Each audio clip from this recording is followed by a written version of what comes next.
அதிகாரம் 41. 2 வருஷம் சென்ற பின்பு பார்வோன் ஒரு சொப்பனம் கண்டான். அது என்னவென்றால், அவன் நதி அண்டையிலே நின்று கொண்டிருந்தான். அப்பொழுது அழகும் புஷ்டியுமான 7 பசுக்கள் நதியிலிருந்து ஏறி வந்து புல் மேய்ந்தது.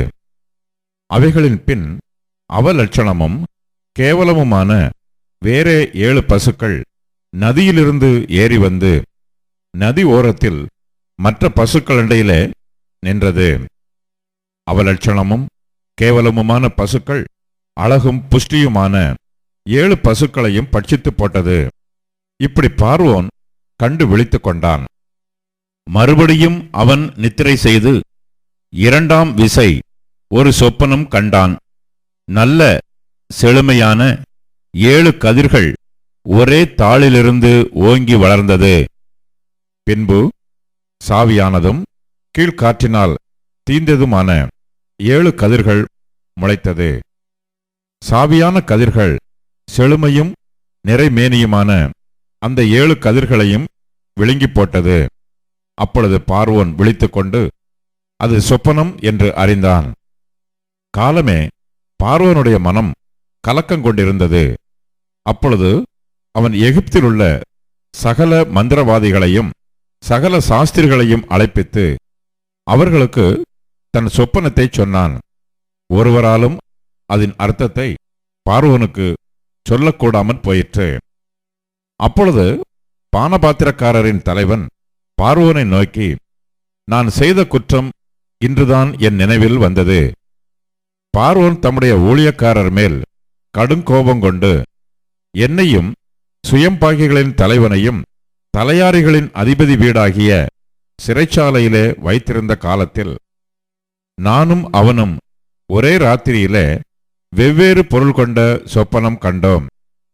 அப்பொழுது தலையாரிகளின் அதிபதிக்கு வேலைக்காரனாகிய எபிரெய பிள்ளையாண்டான் ஒருவன் அங்கே எங்களோட இருந்தான்.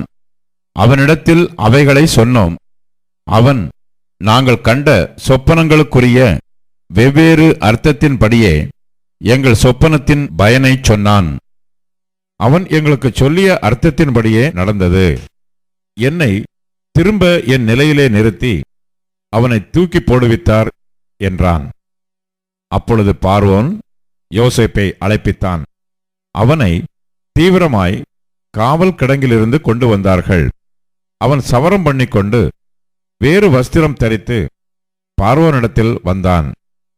பார்வோன் யோசேப்பை நோக்கி, ஒரு சொப்பனம் கண்டேன். அதன் அர்த்தத்தை சொல்ல ஒருவரும் இல்லை. நீ ஒரு சொப்பனத்தை கேட்டால் அதன் அர்த்தத்தை சொல்லுவாய் என்று உன்னை குறித்து நான் கேள்விப்பட்டேன் என்றான்.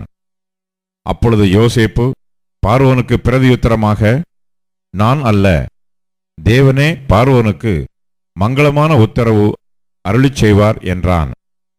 பார்வோன் யோசேப்பை நோக்கி, என் சொப்பனத்தில் நான் நதி ஓரத்தில் நின்று கொண்டிருந்தேன்.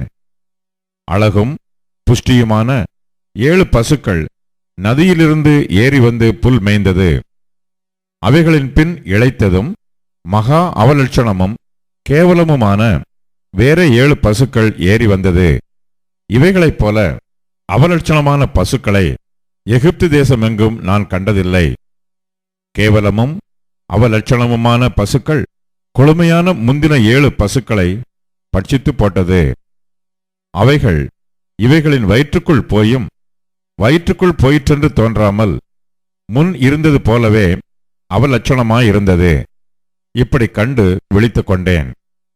பின்னும் நான் என் சொப்பனத்திலே நிறைமேனியுள்ள 7 நல்ல கதிர்கள் ஒரே தாளிலிருந்து ஓங்கி வளரக் கண்டேன். பின்பு சாவியானவைகளும் கீழ்காற்றினால் தீந்து பதறானவைகளுமான 7 கதிர்கள் முளைத்தது. சாவியான கதிர்கள் அந்த 7 நல்ல கதிர்களையும் விழுங்கி போட்டது. இதை மந்திரவாதிகளிடத்தில் சொன்னேன். இதன் பொருளை எனக்கு விடுவிக்கிறவன் ஒருவனும் இல்லை என்றான். அப்பொழுது யோசேப்பு பார்வோனை நோக்கி, பார்வோனின் சொப்பனம் ஒன்றுதான். தேவன் தாம் செய்யப் போகிறது என்னதென்று பார்வோனுக்கு அறிவித்திருக்கிறார். அந்த 7 நல்ல பசுக்களும் 7 வருஷமாம், அந்த 7 நல்ல கதிர்களும் 7 வருஷமாம், சொப்பனம் ஒன்றே. அவைகளின் பின் ஏறி வந்த கேவலமும் அவலட்சணமுமான 7 பசுக்களும் 7 வருஷமாம், கீழ்காற்றினால் தீந்து சாவியான 7 கதிர்களும் 7 வருஷமாம், இவைகள் பஞ்சமுள்ள 7 வருஷமாம்.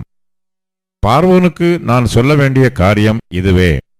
தேவன் தாம் செய்யப் போகிறதை பார்வோனுக்கு காண்பித்திருக்கிறார். எகிப்து தேசமெங்கும் பரிபூர்ணமான விளைவு உண்டாயிருக்கும் 7 வருஷம் வரும். அதன் பின் பஞ்சம் உண்டாயிருக்கும் 7 வருஷம் வரும். அப்பொழுது எகிப்து தேசத்தில் அந்த பரிபூரணமெல்லாம் மறக்கப்பட்டு போம். அந்த பஞ்சம் தேசத்தை பாழாக்கும். வரப்போகிற மகா கொடுமையான பஞ்சத்தால் தேசத்தில் முன்னிருந்த பரிபூரணமெல்லாம் ஒளிந்து போம். இந்த காரியம் தேவனால் நிச்சயிக்கப்பட்டிருக்கிறது என்பதையும் தேவன் இதை சீக்கிரத்தில் செய்வார் என்பதையும் குறிக்கும் பொருட்டு இந்த சொப்பனம் பார்வோனுக்கு இரட்டித்தது. ஆகையால் விவேகமும் ஞானமும் உள்ள ஒரு மனுஷனை தேடி அவனை எகிப்து தேசத்துக்கு அதிகாரியாக பார்வோன் ஏற்படுத்துவாராக.